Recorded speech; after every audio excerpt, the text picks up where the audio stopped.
Hey, Travis, can I have a word? I'm busy. And if you go near my daughter again, I will kill you and your entire inbred family. What is it, Cougar Mama? Are you a screamer? A moaner? Are you dead? What the hell? Get up. All right. Get up. Yeah, I'm just getting started. Hazel, I didn't mean to. I'm sorry. You're all right. What? I know what you must be thinking. Where nobody will ever find me. I knew you would hurt my daughter, and I knew that I would then have to kill you. Late one night in New York, a young woman named Hazel quietly put on lingerie and fixed her makeup. She met her one-night stand, whose throat she had already cut. Carefully, she wiped the blood from his mouth, cleaned all fingerprints from his body, and left the hotel room with no trace of what had happened. 20 years later, Hazel runs a small, quiet diner, serving the same dull customers every day. No one suspects that the polite woman behind the counter has a dark and deadly past. When the police came by, Hazel always quietly waived their bill. Her teenage daughter, Joy, noticed this and finally asked why. Hazel explained that staying on the police's good side was important if something serious ever happened. She needed them to respond quickly. She couldn't risk being on their bad side. As they talked, Hazel suddenly noticed Joy's boyfriend sitting at a table and showed that she didn't approve. Knowing her mother would never accept him, Joy made a bold move. She begged Hazel to give her all of her college savings so she could leave Las Vegas and start a new life with him. Hazel immediately rejected the idea, scolding Joy for acting on impulse and refusing to give her the college savings. She reminded her daughter that she had built her own life from nothing and expected Joy to do the same. Believing the boyfriend was a bad influence, Hazel urged her to break up with him. But Joy insisted he was a good person. The conversation turned into a heated argument, ending with Joy defiantly saying she would move out and start a new life with him. Joy's boyfriend, like many people his age, had no money for college and acted more on impulse and dreams than careful plans. That same day, while serving a male customer, Joy noticed he couldn't pay. After he finished his meal without giving any money, she lost her temper, certain that she had been tricked. Hazel stepped in to calm the situation. The man admitted he was homeless and couldn't pay for his meal. Instead of sending him away, Hazel offered him a job washing dishes and a temporary place to stay. After looking around the room, he introduced himself as Elliot.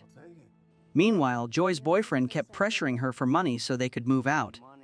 When she told him to take care of it himself, he pressed even more, insisting that they use her college savings. The next day, while talking with regular customers, Hazel saw Joy walk in wearing sunglasses that covered most of her face. Instantly sensing something was wrong, she ended her conversation and hurried over. Joy tried to walk past, but Hazel removed the sunglasses, freezing when she saw a dark bruise around her eye. Joy admitted that her boyfriend was at fault, but begged Hazel not to take revenge, warning that his family was dangerous.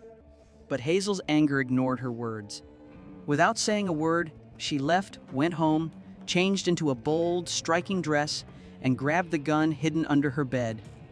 Meanwhile, Joy's boyfriend was laughing and talking with a friend at an auto shop, completely carefree and unaware that Hazel was on her way.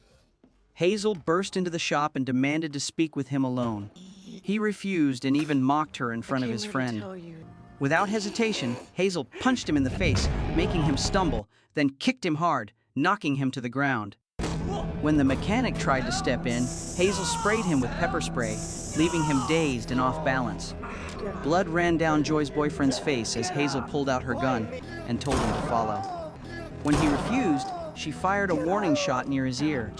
Terrified, he had no choice but to obey, grumbling about his possibly broken nose as he stumbled after her. In the parking lot, Hazel snatched his phone and threw it aside. She forced him into the control booth and tied him up tightly with duct tape. Then she drove deep into the Vegas desert with her daughter's boyfriend tied in the back. Hours later, at a remote location, she dragged him out and led him to a shallow grave she had already dug then. Without saying a word, pushed him in. Hazel revealed that she had dug the grave the day she first met him, knowing he would eventually hurt her daughter. Then she pulled the trigger, turned, and walked away, leaving his body in the pit without looking back. The next morning, Joy kept texting her boyfriend, but received no replies. Worried, she confronted Hazel about his disappearance.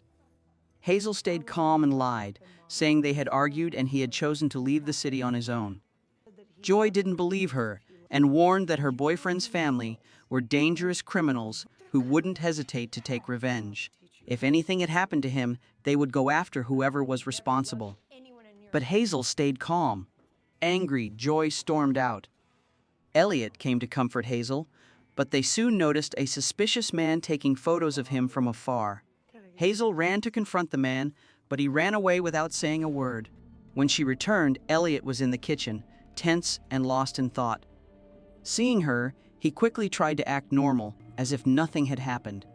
That night, Elliot woke from a nightmare and quietly started packing his things, hoping to leave without being noticed. But Hazel caught him. When she asked about the man taking his photo, he said he didn't know anything, though his uneasy expression suggested otherwise. When Hazel pressed him about his past, Elliot agreed to talk, but only if she shared her own story too. Hazel refused, and they went their separate ways. After Elliot left, Hazel saw the same suspicious man still watching from a distance and taking photos. When he finally drove away, she followed him to a remote motel. There, she broke into his room and knocked him out. Later, the man woke up dazed and saw Hazel pointing a gun at him.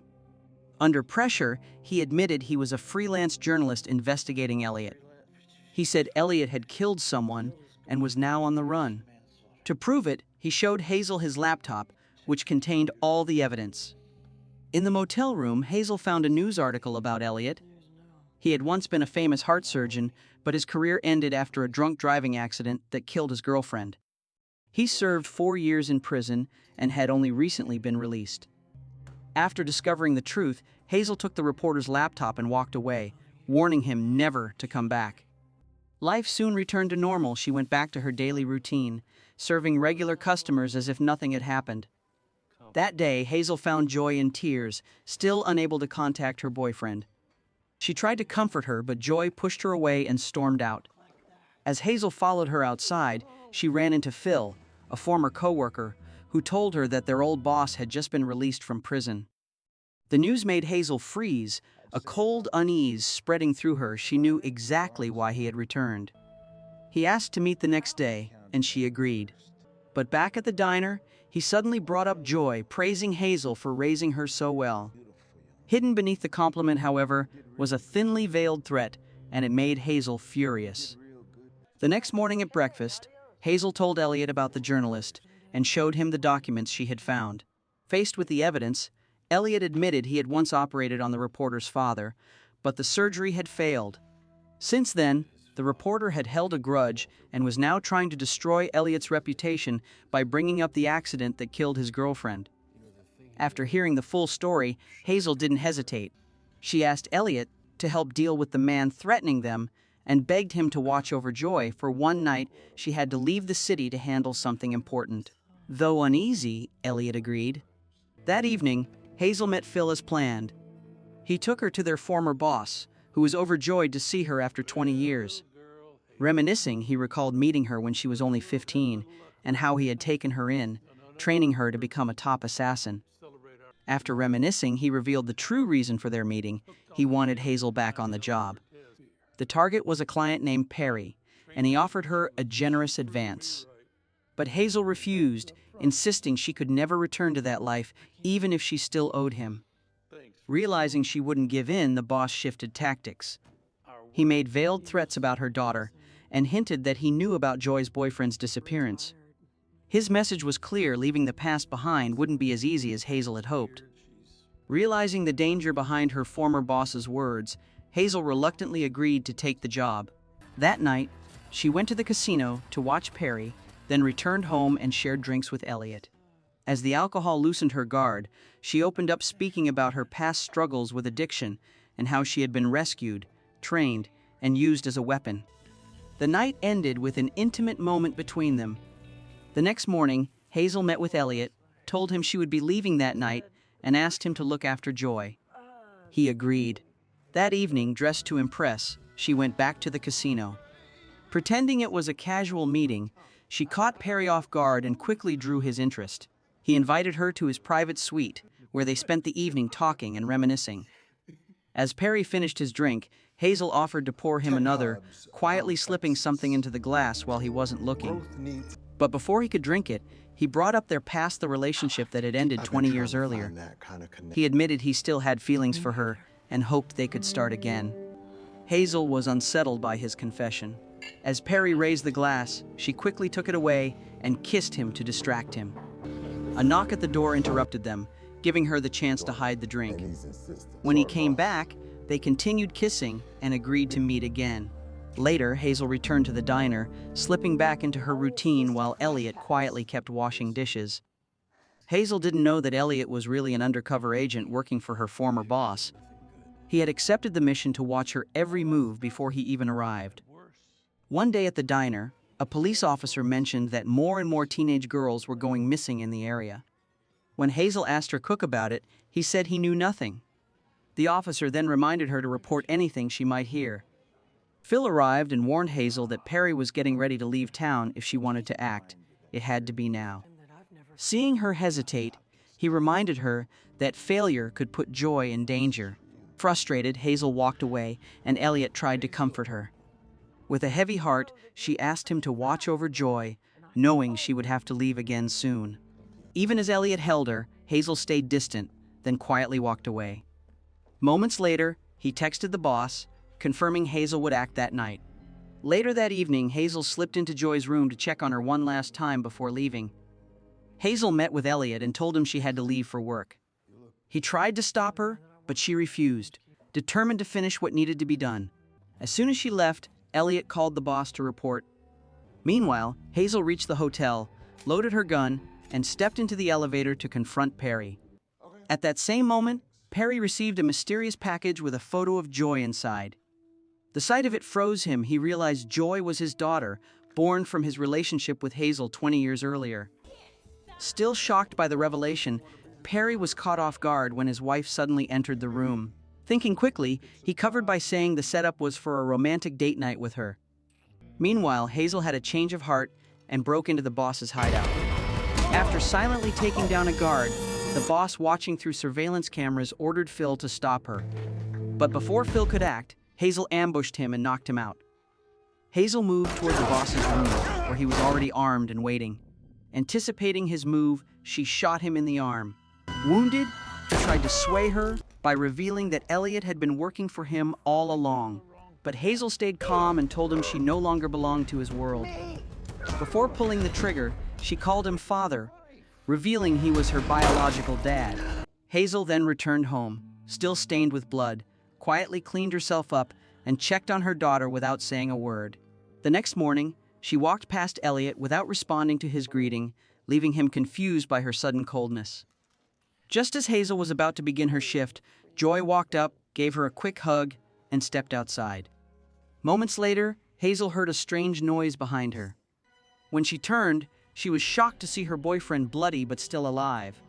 He motioned for her to stay quiet, and she silently nodded. Later, Joy asked to borrow the car. Hazel gave her the keys and went back to work. While she was taking orders, she suddenly noticed the chef was gone. Stepping outside to look, she was shocked to see a strange man attacking him, and she rushed in to help. As Hazel fought off one attacker, another man tried to grab a teenage girl. But when he saw Hazel, he let the girl go and rushed at her instead.